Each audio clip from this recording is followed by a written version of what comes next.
말씀의 제목을 같이 읽도록 하겠습니다. 시작.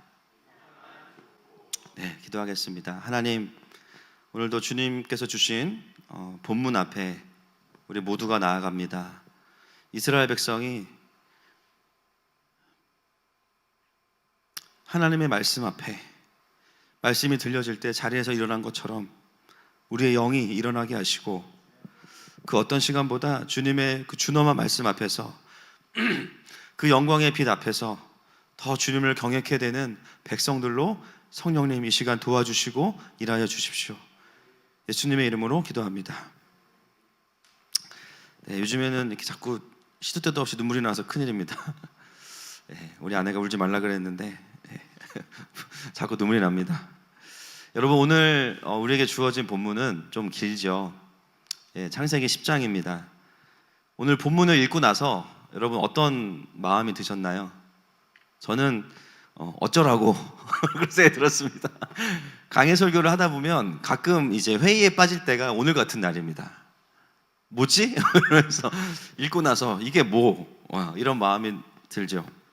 이제 그거는 미세먼지 때문이고, 사실은 오늘 족보를 읽으면서 모든 독자들이 어쩌면 통독을 하든지 또 성경을 연구하든지 이런 본문 앞에 서면 일단은 어떤 의미인지가 한 번에 들어오지 않기 때문에 좀 혼돈에 빠질 수 있습니다. 그럼에도 불구하고 우리가 먼저 이제 결론을 내야 될 것이 무엇이냐면, 이 본문이 여기에 기록된 하나님의 의도가 있으시다. 아멘이십니까? 여러분, 성경은요 백과사전이 아니잖아요. 모든 정보를 다 기록하지 않습니다. 인간을 향한 하나님의 마음과 구원에 관한 괘씸한 임팩트하고 컴팩트하게 모아서 만든 책이 성경이에요. 아멘이십니까? 그렇다면 한 글자 한 글자마다 얼마나 하나님이 고심하시고 또 취사 선택을 하셔서 기록하셨겠어요. 그러면 이 족보가 우리가 당장 읽기에는 어떤 느낌으로 오지 않는다 할지라도 이 속에 숨겨진 또 하나님의 의도가 있는 줄로 믿습니다. 그래서 오늘 그 의도를 함께 좀 찾아가기 원하고, 특별히 성령님께서 우리의 눈을 열어주셔서 이 본문 안에 감추어진 주님의 마음을 우리가 볼 수 있게 해주시기를 선포하고 축복합니다. 오늘 설교의 제목이 이상한 족보입니다.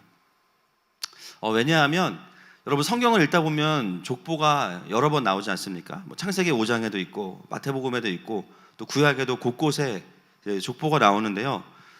그 족보들과 비교를 제가 좀 해봤습니다. 비교해 보니까 일반적으로 성경에서 어떤 그리스도의 계시로 이어지는, 그리스도를 향해서 이어지는 정통적인 족보와는 형식과 내용이 많이 달라요. 그래서 이상한 족보라고 이름을 붙였습니다. 일단은 규칙성이 없고요. 오늘 본문에 보시면 노아의 세 아들들은 맞는데 셈의 자손들은 4대까지 나오고 함과 야벳은요 2대까지만 나옵니다. 되게 불규칙해요. 그리고 나와 있는 자손들의 숫자도 제가 세보니까 야벳은 14명, 함은 30명, 셈은 26명입니다. 이것도 굉장히 불규칙하고요. 순서도 형부터 기록을 해야 되는데 누구부터 기록해요? 동생부터 기록합니다. 그래서 다른 성경 본문에 나오는 족보와는 굉장히 좀 형식이 많이 파괴되어 있는 모습을 보게 됩니다. 그렇다면 오늘 이 본문의 족보는 성경의 다른 족보들과는 다른 의도와 목표를 가지고 있다라고 우리가 좀 받아들일 수 있겠죠. 맞습니까, 여러분? 일반적으로 정통성을 드러내주는 족보랑은 조금 다릅니다. 그래서 오늘 이 족보를 우리가 좀 같이 말씀을 요리를 해야 되는데, 그러면 이제 우리가 고민해야 될 것은 뭐냐면, 이렇게 이상한 족보가 이렇게 한 장에 걸쳐서 주어진 의도가 무엇인지를 먼저 좀 파악할 필요가 있죠. 답은 어디에 있을까요? 본문 안에 있습니다. 한번 오늘 족보가 다른 족보들과 다른 가장 큰 부분을 좀 찾아서 읽어보겠습니다. 다른 본문에 있는 족보들과는 나오지 않는 부분이 있습니다. 10장 5절 말씀 같이 읽겠습니다. 시작. 이들로부터 여러 나라 백성으로 나뉘어서 각기 언어와 종족과 나라대로 바닷가의 땅에 머물렀더라. 계속해서 18절 말씀. 아르와 족속과 스말 족속과 하맛 족속을 낳았더니 이후로 가나안 자손의 족속이 흩어져 나아갔더라. 20절. 이들은 함의 자손이라 각기 족속과 언어와 지방과 나라대로였더라. 쭉 뒤로가 32절 읽겠습니다. 시작. 이들은 그 백성들의 족보에 따르면 노아 자손의 족속들이요 홍수 후에 이들에게서 그 땅의 백성들이 나뉘었더라. 여러분, 계속해서 다른 족보에 나오지 않는 표현이 바로 이 부분들입니다. 뭐를 강조하고 있냐면요, 셈과 함과 야벳의 자녀들이 종족대로 흩어져서 번성하고 있다라고 이야기합니다. 이게 이 족보가 계속해서 우리에게 들려진다고 했을 때요, 강조되어지는 부분이 바로 이 부분이에요. 그리고 또 한 가지 굉장히 중요한 게 있는데요, 오늘 본문의 위치입니다. 본문의 위치. 오늘 본문의 위치는 10장이죠. 근데 오늘 본문에 보시면 종족들이 흩어졌다라고 나오는데, 성경에서 종족들이 흩어진 사건이 어디에 있죠? 바벨탑 사건이에요.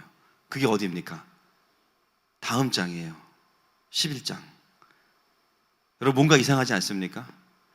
바벨탑 사건이 일어나고 흩어져야 되는데, 흩어진 사건을 바벨탑보다 한 장 앞에다가 가지고 와서 기록을 하고 있어요. 이것을 우리가 사건의 도치가 일어났다라고 합니다. 저는 그 한국말 중에 잘 이해가 안 되는 말이 몇 가지가 있는데요, 그 중에 하나가 뭐냐면 문 닫고 들어와입니다. 문 닫고 들어오라는, 그게 가능한가요?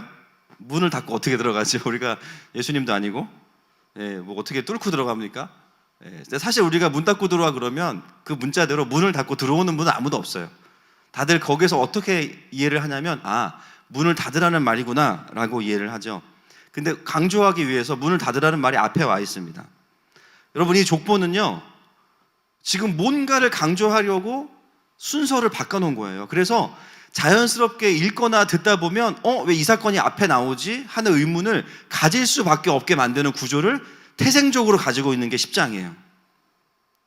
성령의 영감을 받은 모세는 지금 무엇을 이야기하기 원하냐면, 종족들이 흩어지고 번성한 이유가 표면적으로는 바벨탑 사건 때문이지만 사실 진짜 이유는 바벨탑 사건이 아니다 라는 이야기를 하고 싶은 거죠.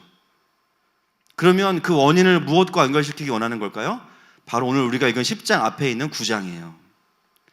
노아와 새롭게 맺으신 하나님의 언약과 노아의 예언과 축복, 그 열매로서 새 아들들이 생육하고 번성하고 충만했다라는 것을 강조하고 싶어서 바벨탑 사건 뒤에 와야 되는 이 사건을 앞으로 가지고 온 겁니다.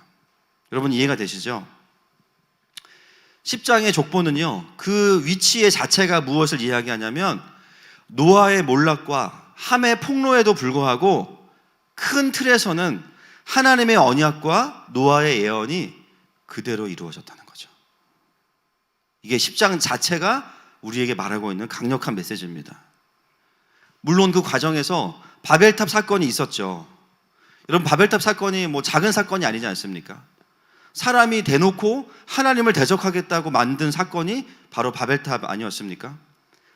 그것에 대한 징계로서 하나님이 언어를 혼잡하게 하시고 사람들을 흩으셨지만, 그 사건이 하나님의 징계로만 끝나지 않았고요, 하나님은 그 사건을 오히려 반대로 이용하셔서 여전히 하나님의 언약과 사명이 성취되고 있음을 우리에게 말하고 있습니다. 그게 10장이 주는 메시지예요. 여러분, 하나님은 사람들이 하나님을 아무리 대적한다고 해도요, 오히려 그 대적을요, 하나님의 언약을 이루시는 기회로 사용하실 수 있는 분이에요. 결론은 뭐다? 노아의 자녀들은 어떤 상황에서도 종족대로 번성하고 흩어졌다. 누가 그렇게 하셨는가? 하나님께서 그렇게 하셨다는 거예요. 오늘 이상한 족보의 첫 번째 목적이 바로 그것입니다. 강력한 하나님의 전능하심과 주권을 강조하고 있는 거죠. 여러분, 이런 비슷한 일이 신약에도 일어나는데 떠오르는 사건 있으시죠? 사도행전에 초대교회가 성장하고 부흥하는데 로마가 대박해를 가합니다. 하나님을 대적해요. 근데 그 결과가 무엇입니까? 그 박해를 통해서 물론 핍박도 받고 순교자도 나오지만 결과적으로 열매를 본다면 교회가 흩어지면서 유럽 전역으로 교회들이 흩어지기 시작하고 성령의 불을 나르는 기회가 바로 로마의 대박해입니다. 오히려 하나님은 그 사건을 통해서 교회를 선교하는 교회가 되게 하시고 그것의 강력한 동력과 기회로 사용하시는 분이 하나님이십니다. 여러분 오늘 본문도 마찬가지죠. 바벨탑 사건이 잘했다라는 게 아니라 그럼에도 불구하고 하나님은 그것마저도 사용하셔서 하나님의 원래 목적을 이루어 가신다는 거예요. 하나님의 전능하심 아래 있다는 것이죠. 여러분 지금 이 코로나 사태로 인해서 얼마나 많은 일들이 참 어려움들이 있습니까? 예배하지 못하는 상황도 있고 또 많은 분들이 참 어려움 가운데 있지만 최근에 저희 교역자 한 분이 올려준 이탈리아 의사의 간증이 있는데요. 그게 마침 유튜브로 영상으로 짧게 또 제작이 되어 있더라고요. 같이 영상을 준비가 되셨나요? 되셨으면 바로 틀어주시면 좋을 것 같습니다. 그 악몽은 강물처럼 계속 흐르고 있고 그 물줄기는 지금 점점 더 커지고 있습니다. 처음에는 몇 명의 환자가 왔고 다음에는 수십 명이, 다음에는 수백 명이 왔습니다. 지금 우리는 더 이상 의사가 아니라 누구는 병원에서 입원시켜서 살게 하고 누구는 집으로 돌려보내져서 거기서 죽게 해야 할지를 결정하는 분류자에 불과합니다. 비록 이 모든 환자들이 평생을 이탈리아 건강보험료를 냈음에도 불구하고 말입니다. 2주 전까지만 해도 나와 나의 동료들은 무신론자들이었습니다. 우리는 의사이기 때문에 그것은 어쩌면 자연스러운 일이었습니다. 우리는 과학이 하나님의 존재를 배제한다고 배웠습니다. 나는 나의 부모님들이 교회에 가는 것을 비웃었습니다. 9일 전에 75세 된 한 목회자분이 병원에 입원했습니다. 그는 친절한 사람이었습니다. 그는 호흡하는데 심각한 어려움을 가지고 있었습니다. 그런데도 그는 성경을 가지고 있었고 죽어가는 환자들의 손을 붙잡고 그 성경을 그들에게 읽어 주었습니다. 그런 모습은 우리 의료진에게 잔잔한 감명을 주었습니다. 우리 의사들은 모두 지쳤고 낙심했고 정신적으로나 육체적으로나 거의 끝장이나 있었습니다. 우리에게 시간이 있을 때 우리도 그 목회자분의 말씀을 들었습니다. 이제 우리는 인간의 한계에 도달했습니다. 우리는 더 이상 아무것도 할 수 없습니다. 사람들이 매일 죽어가고 있습니다. 우리는 기진맥진했습니다. 우리 동료 의료진 중에 2명이 죽었고 다른 동료들은 감염이 되었습니다. 우리는 하나님께 도와달라고 기도하기 시작해야 한다는 것을 깨달았습니다. 우리는 쉬는 시간 몇 분이 생길 때 기도합니다. 나와 동료들이 서로 얘기할 때 우리가 이렇게 변화되게 된 사실을 믿을 수가 없습니다. 비록 우리는 과거에 격렬한 불신자들이었지만 우리는 이제 매일 평안을 구하고 있으며 주님께 우리가 병자들을 돕는 일을 계속할 수 있도록 도와달라고 기도합니다. 어제 그 75세 된 목회자분이 죽음을 맞이했습니다. 3주 동안 여기에서 120명 이상의 사망을 봐왔음에도 불구하고 우리의 마음은 무너져 내렸습니다. 그 목회자분이 자신의 병으로 힘든 상태와 또한 우리 의료진의 어려운 사투의 상황에도 불구하고 우리에게 평안을 가져다 주기 위해 무진 애를 쓰셨습니다. 그 평안은 우리가 전에 불신자였을 때 그때는 더 이상 얻을 수 없을 거라고 생각했던 평안이었습니다. 그 목회자분은 주님께로 갔습니다. 그리고 만일 상황이 지금처럼 계속된다면 곧 우리도 그분을 따라갈 것입니다. 나는 6일 동안 집에 가지 못했습니다. 나는 마지막으로 제대로 식사를 한 것이 언제인지도 모르겠습니다. 나는 지구상에서 나의 무가치함을 깨닫게 됩니다. 나는 내가 마지막으로 한 호흡을 쉴 때까지 다른 사람들을 돕고 싶습니다. 비록 나는 고통받는 사람들과 나의 동료들의 죽음에 둘러싸여 있지만 내가 하나님께로 돌아왔다는 사실에 행복합니다. 네, 여러분 이탈리아가 어떤 땅입니까? 중세 시대를 마치고 르네상스가 시작된 땅이에요. 인본주의가 시작된 그 땅. 사람을 너무 사랑한 나머지 하나님의 자리에 사람을 올려놓은 인본주의가 시작된 땅에 다시 하나님을 경외하는 자들이 나오고 있습니다. 할렐루야. 이 상황에도 하나님은 하나님의 일들을 하고 계시고요. 또 많은 자들이 하나님 앞에 돌아오는 일들을 우리는 또 보게 됩니다.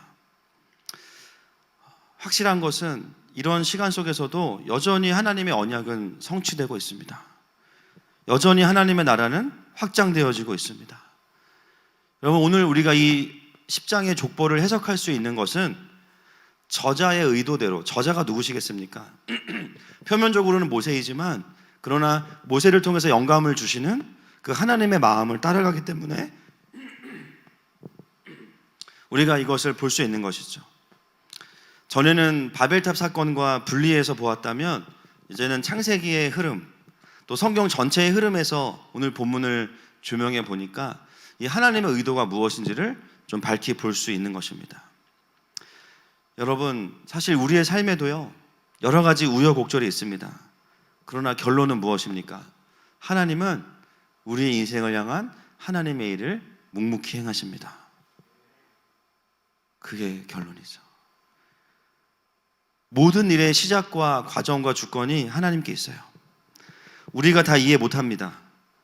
옛날에는 그래서 그런 일들이 벌어질 때마다 좀 설명해달라고 하나님께 기도할 때도 있고요. 그런데 때로는 이해가 되는 일도 있지만 이해가 되지 않은 일도 있어요. 어떤 거는 가르쳐 주시기도 하시지만 어떤 거는 말씀을 안 해주실 때도 있습니다. 왜냐하면 말씀해 주셔도 사실 우리가 이해할 수 없기 때문이에요. 다만 하나님께서 분명하게 보여주시는 것은 십자가죠. 내가 너를 얼마나 사랑하는지 네가 그것을 믿고 따라온다면 다른 수많은 곁가지들은 우리가 그냥 넘어갈 수 있다. 할렐루야.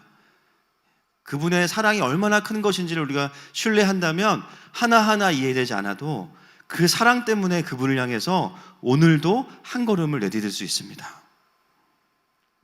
바로 하나님의 주권이 얼마나 강력한 것인지 안다면, 그분의 나라가 전혀 후퇴하지 않는다는 것을 안다면 우리는 염려하거나 두려워할 필요가 없는 것이죠. 오늘 족보는 그런 의미에서 우리에게 하나님 나라의 그 주권과 그 도도한 흐름이 얼마나 강력한 것인지를 강조하고 있습니다. 그러면서 그 셈과 함과 야벳의 족보를 우리에게 한 명 한 명 나열해 주는데요. 이제는 족보 안에서 들려지는 이야기를 함께 좀 들어보겠습니다. 제일 먼저 등장하는 자손들이 누구냐면 막내인 야벳의 족보입니다. 10장 5절 말씀 다시 한번 보겠습니다. 시작. 이들로부터 여러 나라 백성으로 나뉘어서 각기 언어와 종족과 나라대로 바닷가의 땅에 머물렀더라. 여기서 우리가 알 수 있는 정보가 무엇입니까? 바닷가의 땅에 머물렀더라입니다. 오늘 본문은 여러 가지 배경이 있지만 우리에게 바닷가에 그들이 거했다는 것을 강조하는데요. 과연 어떤 의미일까요? 9장 27절에 하나님이 야벳을 축복하시는 본문을 가지고 묵상해 보면 알 수 있습니다. 9장 27절 시작. 하나님이 야벳을 창대하게 하사 셈의 장막에 거하게 하시고 가나안은 그의 종이 되게 하시기를 원하노라 하였더라. 자, 여러분 두 개를 연결시켜 보세요. 야벳을 창대하게 하시는 열매가 바닷가에 거하게 하시는 건데 왜 바닷가에 거하는 것이 창대케 되는 것일까요? 회를 마음껏 먹을 수 있어서? 왜 바닷가에 거하는 게 창대케 되는 것일까요? 그 당시에는요, 비행기가 없기 때문에 모든 무역은 다 뭘로 했을까요? 배로 합니다. 구약의 강대국도 보면 바다를 누가 차지하느냐 굉장히 패권 싸움이 있어요. 야벳의 자손들이 바닷가에 거했다는 것은 뭐냐면 그냥 바닷가에 살았다가 아니고요, 그들 가운데 엄청난 지경에 넓혀지는 무역의 역사들이 있다는 얘기죠. 심지어 야벳이란 이름의 뜻이 뭐냐면 넓어지다라는 뜻입니다. 야벳에게는 정말 그 지경이 넓혀지는 물질적인 축복도 하나님께서 주셨다라는 거예요. 할렐루야. 그리고 또 한 가지가 뭐냐면 셈의 장막에 거한다라는 거죠. 그러면 셈과 장막에 거한다는 것은 뭐냐면 셈과 함께 무엇인가를 공유한다는 건데요. 셈에게 주신 축복이 무엇입니까? 9장 26절 말씀 보겠습니다. 시작. 또 이르되 셈의 하나님 여호와를 찬송하리로다. 가나안은 셈의 종이 되고. 셈이 받는 축복은요, 우리가 나중에도 보겠지만 노아의 계보를 이어가는 영적인 축복이에요. 구원자의 그 흐름을 이어가는 영적인 축복이 셈의 가문에 주신 축복인데, 그 셈의 장막에 야벳이 함께 거한다는 게 뭐냐면 영적인 축복도 함께 누린다는 거예요. 그것이 야벳을 향한 하나님의 언약이었고 노아의 예언이고 축복이었습니다. 야벳은 물질의 축복을 받고 셈의 영적인 축복도 함께 누리게 되는 귀한 예언을 받은 거죠. 여러분, 야벳이 참 실속이 있습니다. 신앙생활 이렇게 해야 됩니다. 할렐루야. 진짜 실속이 있어요. 제가 야벳을 좀 곰곰이 묵상해 봤습니다. 어떻게 이런 축복이 막내에게 왔을까? 뭐 편애가 아닙니다. 편애가 아니고요. 우리가 야벳의 입장에서 좀 볼 필요가 있어요. 여러분, 야벳은 형이 몇 명 있죠? 2명 있어요. 큰 형의 이름은 셈이고 둘째는 함이에요. 근데 막내가 굉장히 중요해요. 라인을 잘 탔습니다. 형이 둘이 있어요. 근데 어떤 형을 따라가느냐가 진짜 중요한 거예요. 큰 형을 따라갔는데 큰 형이 하나님하고 연결되어 있는 사람이었어요. 영적인 줄을 잘 선 거예요. 어떤 줄은 멋있어 보이지만 잡아보니까 썩은 동아줄일 수도 있고요. 어떤 줄은 정말 구원의 줄인 거죠. 작은 형을 따라갔으면 폭망인데 큰 형을 따라가서 큰 형과 함께 영적인 축복을 누리는 거죠.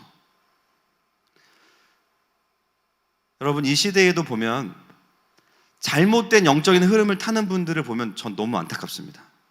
아우, 저거 썩은 동아줄인데 저거 아닌데 좋다고 그걸 붙잡고 살아요.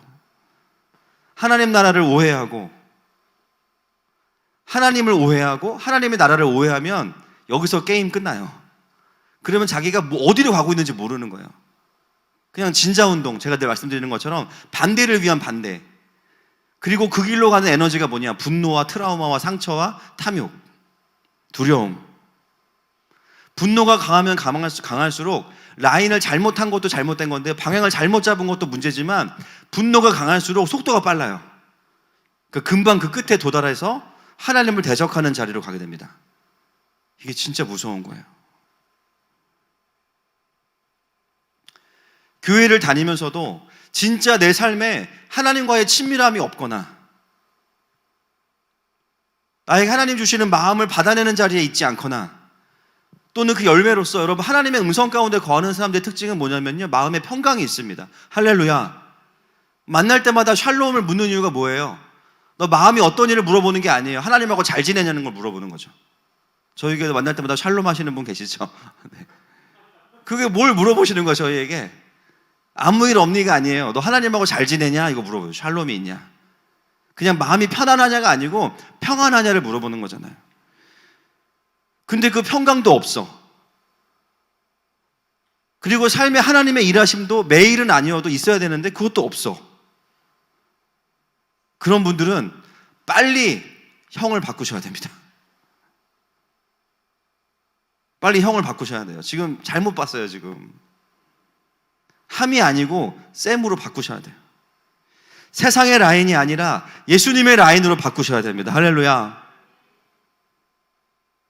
우리가 야벳을 묵상하면서 가져올 수 있는 부분들이 이런 부분이겠죠. 저는 하늘마음교회 우리 모든 가족들과 또 이 말씀을 들으시는 모든 분들이 진짜 형이신 예수님의 라인을 타시기를 선포하고 축복합니다. 그럼 어떻게 되냐면요, 하나님이 주시는 지경이 넓어져요. 할렐루야. 영적인 지경과 세상 속에서 하나님 나라의 지경이 우리를 통해서 넓어지는 것들을 확인하고 발견하게 돼요. 오늘 그 축복이 임하기를 선포합니다. 그것이 야벳에게 주신 하나님의 축복과 예언이고 이 족보가 우리에게 전해주고 있는 이야기죠. 자, 그 다음에 가장 많은 인원이 등장하는 데가 어디냐면요, 함의 후손들입니다. 가장 힘을 주고 있는, 이 족보가 힘을 주고 있는 부분이 이 함의 자손들이에요. 아버지의 수치를 드러내고 폭로하고 그와 동일한 영적을 흐름을 타고 있는 그 자녀들을 우리에게 소개하고 있는데요, 그나마 오늘 본문을 읽어보시면서 좀 익숙한 사람들은 다 어디 있냐면 다 여기 있는 사람들이에요. 근데 이제 좋은 의미에서의 익숙함이 아니고 좀 이제 안 좋은 의미에서의 익숙함이죠. 소위 말하는 하나님 나라를 대적하고 하나님 나라의 백성들을 해하는 데 익숙한 이름들입니다. 자, 10장 8절 말씀 같이 한번 보겠습니다. 전부 다 볼 수는 없고요. 8절 시작. 구스가 또 니므롯을 낳았으니 그는 세상의 첫 용사라. 함의 첫째 아들 이름이 구스입니다. 이름의 뜻이 뭐냐면 검다라는 뜻이에요. 그래서 많은 분들이 자꾸 이거를 흑인과 연결시키시는데, 주님이 굽다가 뭐 덜 구우면은 뭐 백인, 뭐 흑인은 너무 많이 구웠고 우리는 미디움이다 이런 분 아니에요, 여러분. 예, 그런 식으로 풀지 마시고, 이 검다라는 것은 피부 색깔에 대한 부분도 있을 수 있지만 더 중요한 게 뭐냐면 영적인 의미가 있어요. 어둠이에요. 어둠이에요, 어둠. 구스 어둠입니다. 어둠은 뭐냐면 빛과 반대죠. 하나님, 빛의 부재가 어둠이니까 하나님이 없는 자들입니다. 이름 자체가 우리에게 주는 강력한 인사이트죠. 빛과는 거리가 먼 사람, 하나님과는 반대편에 서 있는 사람들. 그 구스의 첫째 아들 이름이 뭐냐면 10장 8절에 보니까 니므롯이에요. 니므롯. 10장 8절과 9절 말씀 같이 읽겠습니다. 시작. 구스가 또 니므롯을 낳았으니 그는 세상의 첫 용사라. 그가 여호와 앞에서 용감한 사냥꾼이 되었으므로 속담에 이르기를 아무는 여호와 앞에 니므롯같이 용감한 사냥꾼이로다 하더라. 이 소개를 읽으시면 조금 헷갈리실 겁니다. 왜냐하면 이게 나쁘다는 건지 아닌지, 힘이 센 게 나쁜 건 아니니까요. 잘 보시면요, 8절에 그는 세상의 첫 용사다라고 하는데 사실 용사들은 그 전부터 있었거든요. 그러니까 이 첫이라는 말은 뭔가 다른 개념이 있다는 거죠.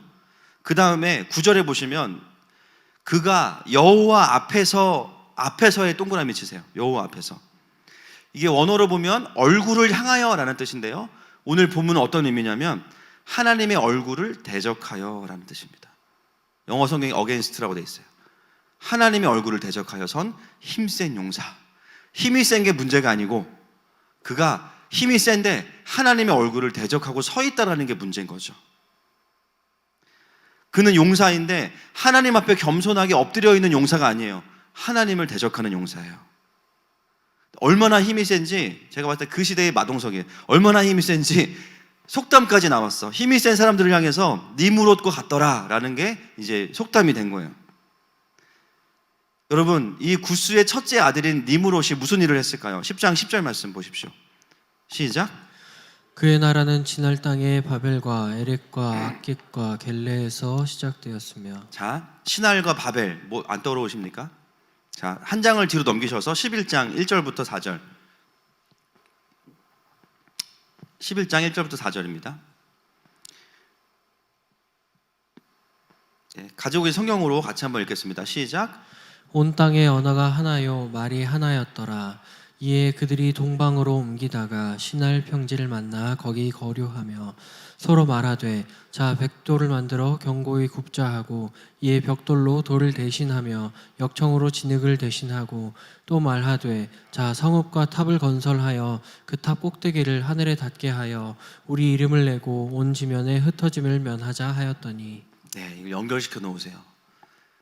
구스의 아들, 자 노아의 아들 함의 아들 구스의 아들 니므롯.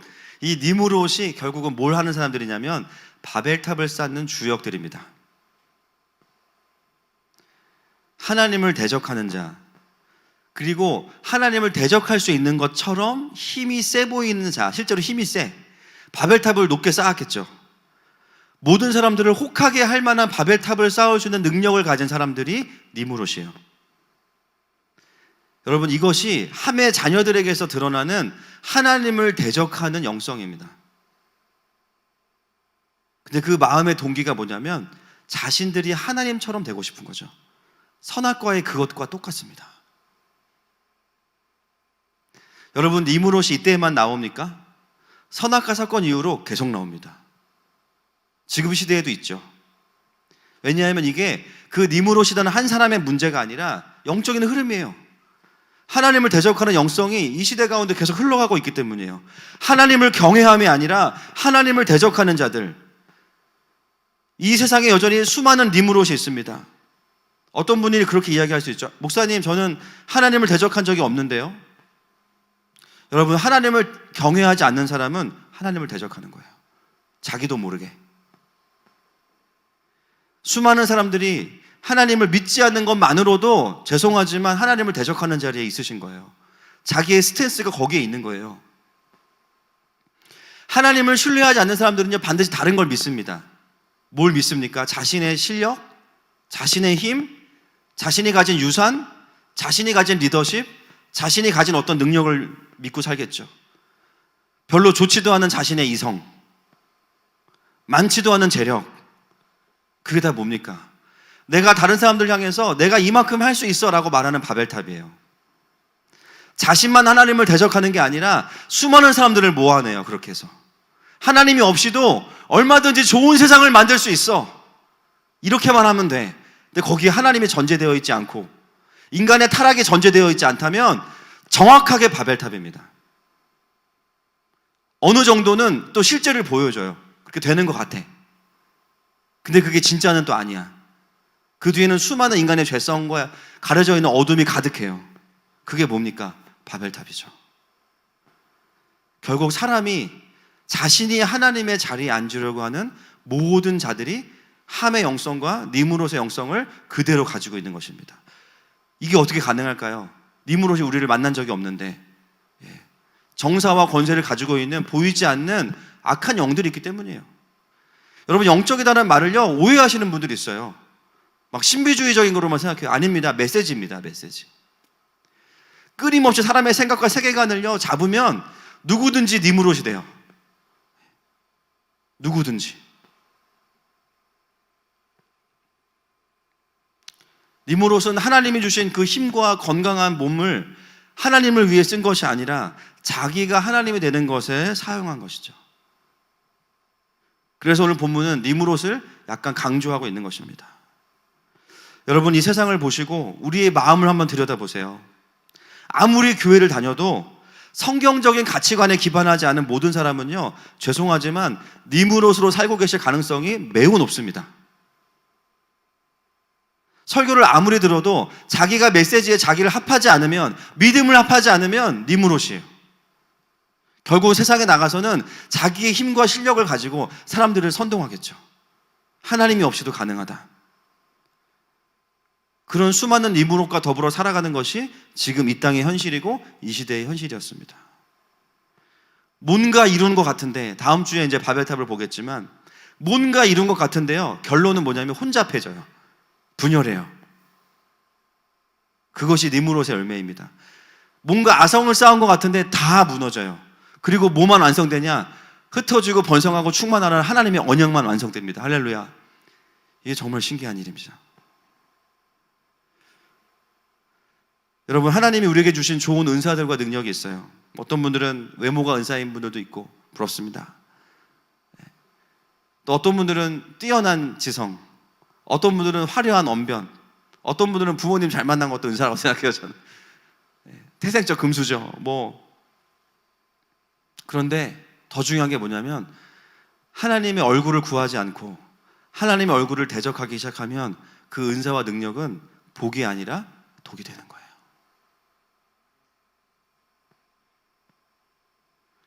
우리에게 주신 은사와 능력을 사람들을 모으는 데 쓰지 마세요. 그분을 높이는 데 쓰십시오. 사람들 나에게 오게 하지 말고 하나님께로 가는 데 사용하셔야 됩니다. 그러려면요, 한 가지예요. 은사와 능력을 죽이는 게 아니라 하나님의 얼굴을 대적하지 않고 하나님의 얼굴을 구하는 대로 사십시오. 할렐루야. 그러면 우리는요, 자연스럽게 니므롯이 아니라 하나님을 경외하는 자의 삶을 살게 될 것입니다. 자, 진도가 많이 나가야 돼서 넘어가겠습니다. 11절, 12절 시작. 그가 그 땅에서 아수르로 나아가 니느웨와 르호보딜과 갈라와 및 니느웨와 갈라 사이에 레센을 건설하였으니 이는 큰 성읍이라. 익숙한 이름이 나오지 않습니까? 누구가 나옵니까? 아수르가 나옵니다. 여러분, 아수르를 우리가 왜 기억합니까? 북이스라엘을 멸망시킨 나라죠.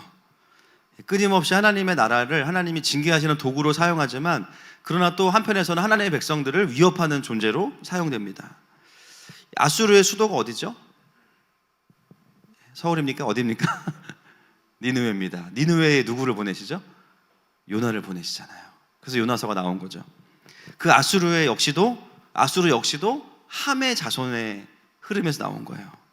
그 다음 넘어가겠습니다. 13절 시작. 미스라임은 루딤과 아나밈과 르하빔과 납두힘과. 자, 미스라임은 누구와 관련이 있냐? 애굽입니다. 애굽이에요. 이스라엘 백성이 400년 넘게 노예로 있던 그 애굽이에요. 그 애굽도 함의 자녀들로부터 나온 거고요. 14절 보겠습니다. 시작. 바드루심과 가술루임과 갑도림을 낳았더라. 가술루임에게서 블레셋이 나왔더라. 우리가 가장 잘 아는 그 나라가 나왔습니다. 어디입니까? 블레셋입니다.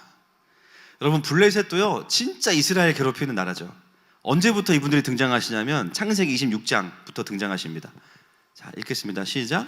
이삭이 그 땅에서 농사하여 그 해에 100배나 얻었고 여호와께서 복을 주심으로 그 사람이 창대하고 왕성하여 마침내 거부가 되어 양과 소가 떼를 이루고 종이 심이 많음으로 블레셋 사람이 그를 시기하여 그 아버지 아브라함 때에 그 아버지의 종들이 판 모든 우물을 막고 흙으로 메웠더라.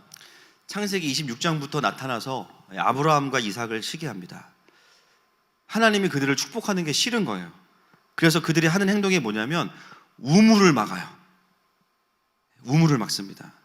블레셋은 시기하고 우물을 막는 자들이에요. 너무 악하죠. 우물을 막으면 자기네들도 못 먹어요. 그거를 얻는다고 할지라도. 이게 시기의 능력이에요. 나도 못 갔지만 너도 가지면 안 돼. 진짜 악한 겁니다. 다 그냥 망쳐버리는 거예요. 생명의 근원을, 우물을 그냥 막아버려요. 이게 사실은 함의 영성이죠. 하나님을 대적하는 자들의 삶의 모습이죠. 끊임없이 하나님의 백성들을 괴롭히고 대적하고 그 생명의 근원을 막아버리는 자들이 블레셋이에요. 여러분, 함의 자녀들을 보시면 전부 다 안티 킹덤 어벤져스입니다. 하나님 나라의 백성을 대적하는 모든 자들 다 함의 자손들이에요. 그 중에 전형적인 자들이 바로 블레셋입니다. 그 마음의 동기가 뭐냐면 시기.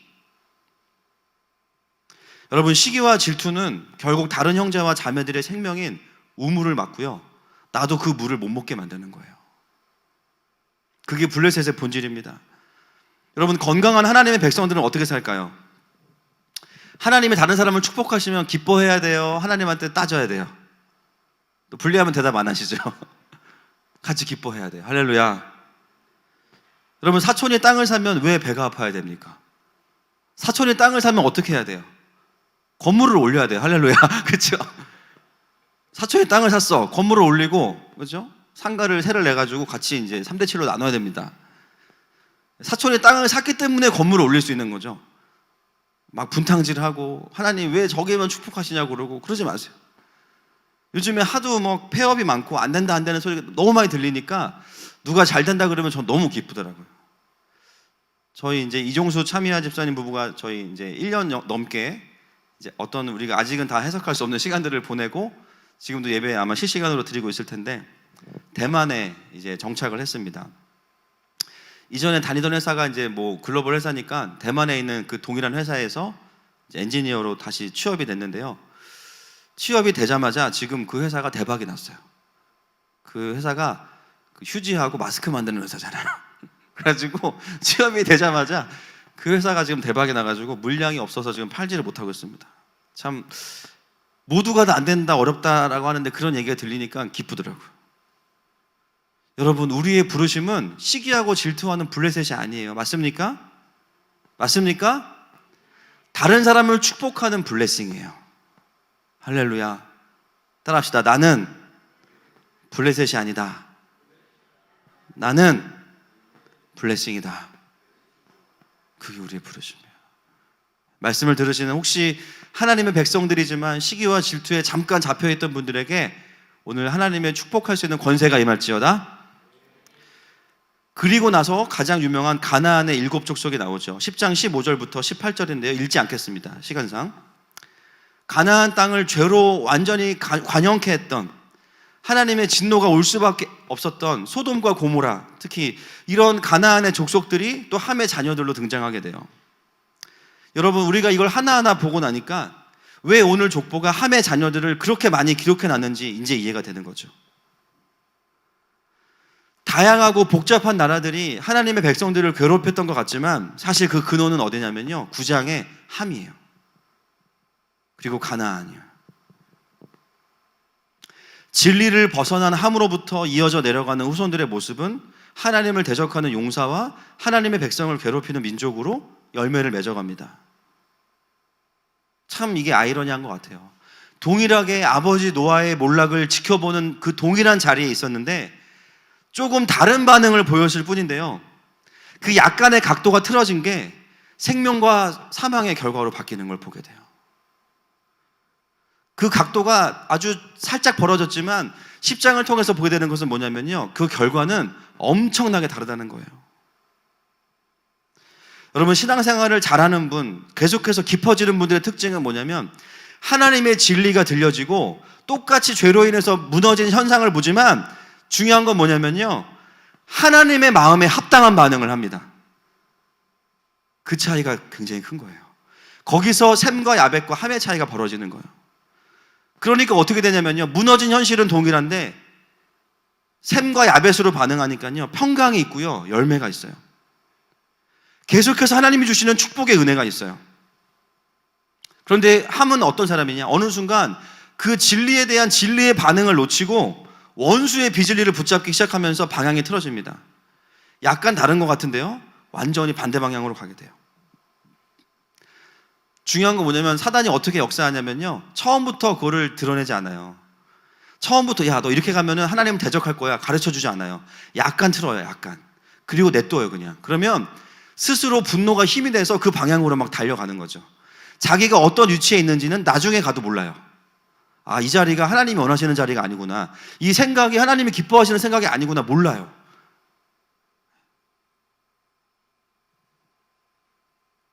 더 안타까운 것은 뭐냐면 이게 영적인 부분이 있기 때문에 어둠으로 들어가 버려서 자기를 봐도 보이지가 않습니다.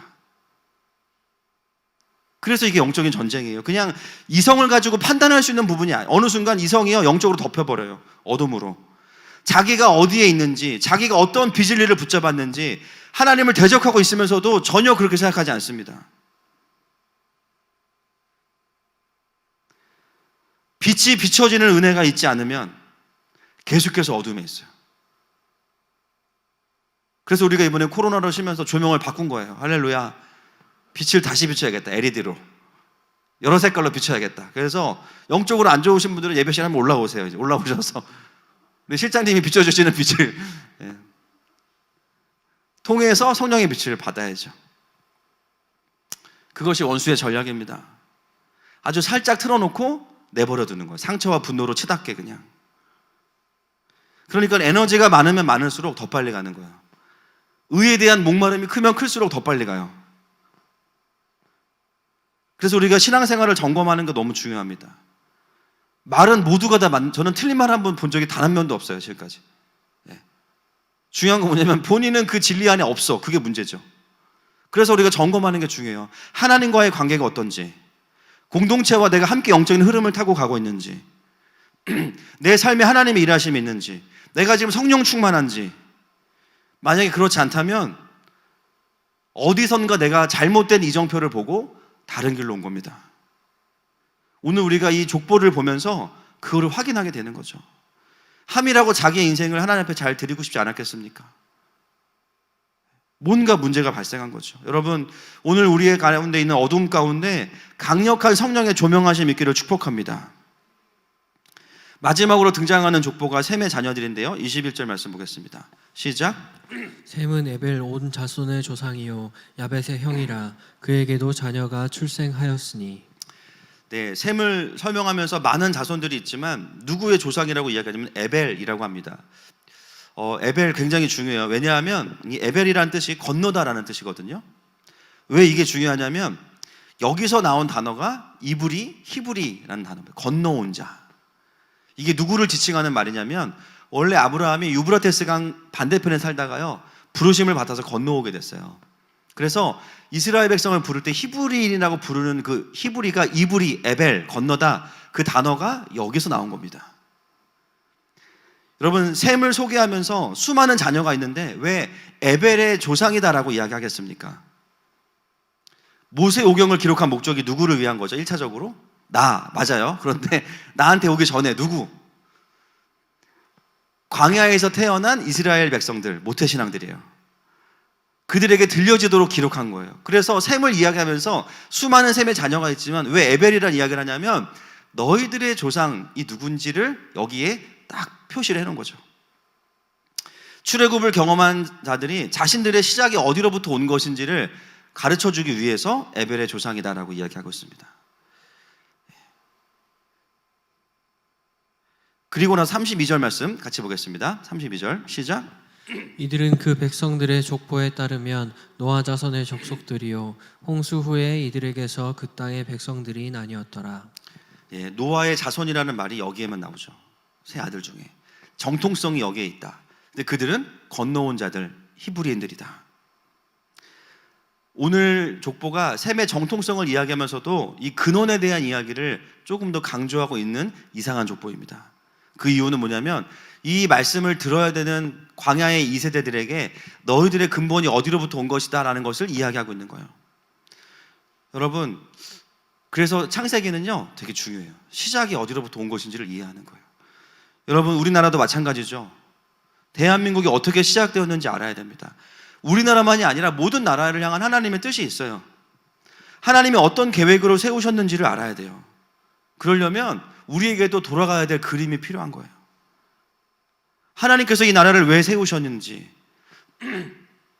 그것을 이해하고 나면 우리나라가 어떤 부분이 무너졌는지를 알게 되고 어디로 돌아가야 될지를 알게 됩니다. 그런 사람들이 바로 셈의 자녀와 같이 영적인 하나님 나라의 계보를 이어가는 자들이 될 것입니다. 나는 장로교 무슨 교단 정통이야. 그게 정통이야. 그것도 의미가 있지만 우리 집은 뭐 순교자 4대째 순교자 집안이야. 본인이 순교했나? 본인이 순교하셨냐고요. 할아버지가 하셨지 내가 했나? 본인은 막 살면서 순교자 집안이래. 여러분, 성경을 보면 그 정통성은 혈통만 가지고 다 가는 게 아니에요. 믿음으로 기업을 부르는 자들이 있어요. 믿음으로 하나님의 언약을 가져오는 자들이 있어요. 그래서 보면 장자가 아니라 때로는 차자가 축복을 받기도 하고요. 오히려 차자들이 더 축복을 많이 받아요. 왜 그렇습니까? 좀 다른 거예요. 혈통만이 아니라 하나님 나라의 계보를 이어가는 사람들은 조금 다른 거예요.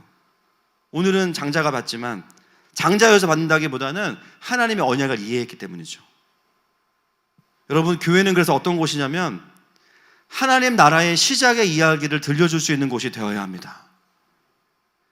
교회에서 세상 이야기 하지 말라는 분들이 계시는데요, 그것은 교회가 세상 이야기를 하는 게 아니에요. 하나님의 나라가 이 땅 가운데 어떻게 풀어졌는지를 다시 한번 확인시켜 주는 거죠. 그것을 이해할 때 정말 국가적인 리더들이 태어나는 겁니다. 그것을 가르치지 않으면 그리스도인들은요, 교회에서는 잘 할 수 있지만 세상에서 어떻게 살아야 되는지, 어디로 가야 될지를 갈 바를 알지 못할 거예요. 이미 우리가 그것을 잘 못했기 때문에 너무나 초라한 성적표를 지금 한국교회가 받아들고 있어요. 재수강. 재수강의 목적이 뭡니까? 다시 들어라. fail이에요. 믿음이 아니고 페이스가 아니고 fail이에요. 왜냐하면 하나님의 나라를 교회 안에서만 가르쳤기 때문이죠. 그러니까 성령 충만하고 공부 잘하는 그냥 한 사람을 만들고 끝난 겁니다. 기능인, 기술자들은 많이 세웠지만 그러나 이 나라를 시작하신 하나님의 그림과 언약을 이해하는 자들은 세우지 못한 거죠. 여러분, 하나님 나라에 대한 이해, 이 땅을 향한 하나님의 부르심과 그림을 이해하지 못하면요, 그냥 좋은 기술자, 성품 좋은 기능인으로 살 수밖에 없습니다. 모든 교회가 그래야 되지만 하늘마음교회는 그 하나님의 근원을 가르치는 교회가 될 것입니다. 그런 리더들을 세워내는 교회가 될 것입니다. 그리고 이 공동체를 통해서 또 다른 교회들을 통해서 세상이 기다리고 있는 하나님의 아들들과 딸들을 키워낼 것입니다. 그렇게 되면요, 끊어졌던 셈의 족보가 다시 이어지는 거예요. 그게 이 땅에 지금 있는 교회들이 해야 되는 지금 우리의 숙제입니다. 말씀을 정리하기 원합니다. 오늘 이 족보를 통해서 우리는 하나님의 나라가 얼마나 강력한 것인지, 또 하나님의 주권이 얼마나 강력한 것인지를 배웠어요. 그런데 여러분, 우리가 지금 그 족보 앞에서 고민해야 될 것은 뭐냐면요, 그렇기 때문에 나는 그냥 아무것도 안 해도 되나 보다, 그냥 하나님이 하시겠지. 여러분, 방관자로 있는 것 자체가 하나님의 나라를 아직 충분히 이해하지 못하고 경험하지 못하신 거예요. 왜 방관자가 됩니까? 두려움에 빠져 있거나 내가 부족하다고 여기기 때문이거든요. 충분히 이해합니다. 근데 왜 그런 마음이 드냐면요, 그런 마음이 들 때 충분히 그 마음에 대한 하나님을 경험하시지 못했기 때문에 여전히 내가 판단하니까 하나님이 하시겠지, 다행이다. 그런데 나는 할 일은 없을 것 같아요. 왜냐하면 난 두렵거나 나는 못할 것 같아. 영적인 경외감이 아니라 소외감을 갖고 있어요. 국가적인 하나님을 못 만났기 때문이 아니에요. 그런 마음을 갖고 있는 나에게 다시 불러주시는 하나님의 음성을 내가 확인한 시간이 없었기 때문에 두렵거나 소외감을 가지고 방관자로 있는 거예요. 오늘 주님이 뭐라고 말씀하십니까? 그렇지 않다는 거죠. 두려움과 부족함과 예측되지 않는 판단에도 불구하고 하나님은 여전히 하나님의 백성들을 부르고 계십니다. 봐라, 나의 나라가 바벨탑이라는 강력한 대적에도 불구하고 여전히 확장되어지고 있다. 하나님 우리에게 뭘 원하시냐면요, 우리의 초이스는 세 가지예요. 셈, 함, 야벳이에요. 너는 셈으로 살 거니, 함으로 살 거니, 야벳으로 살 거니, 모르겠다는 없어요. 그거는 방관자예요. 어쩌면 어떤 분들은 셈으로 살고 싶었지만 함으로 나도 모르게 살아온 분들도 계실 수 있어요. 원수가 속여서. 오늘 깨어나게 하실 겁니다. 할렐루야. 사실 하나님은 우리에게 정답을 가르쳐 주셨어요. 셈과 야벳이에요. 함만 아니면 돼. 똑같은 아버지, 똑같은 나라, 똑같은 민족, 똑같은 역사와 환경 속에서 하나님의 사람이 나오기도 하고요, 하나님을 대적하는 사람이 나오기도 합니다. 하나님 우리에게 물어보시는 거예요. 너는 지금 누구와 연결되어 있니? 누구의 지평을 따라가고 있니? 여러분, 하나님은 우리의 지경을 넓혀주시기를 원하십니다. 다시 그 끊어진 셈의 세대를 연결하기 원하세요. 그 끊어진 파이프를 다시 찾아서 누수되는 곳을 막고 다시 영적으로 연결해서 이 땅 가운데 하나님의 사랑과 은혜가 흘러가기를 원하세요. 그걸 할 세대로 교회를 향해서 하나님은 오늘도 이 말씀을 통해서 우리에게 샤우팅하고 계십니다. 이 시간에 그 주님의 부르심 앞에 함께 나아가십시다.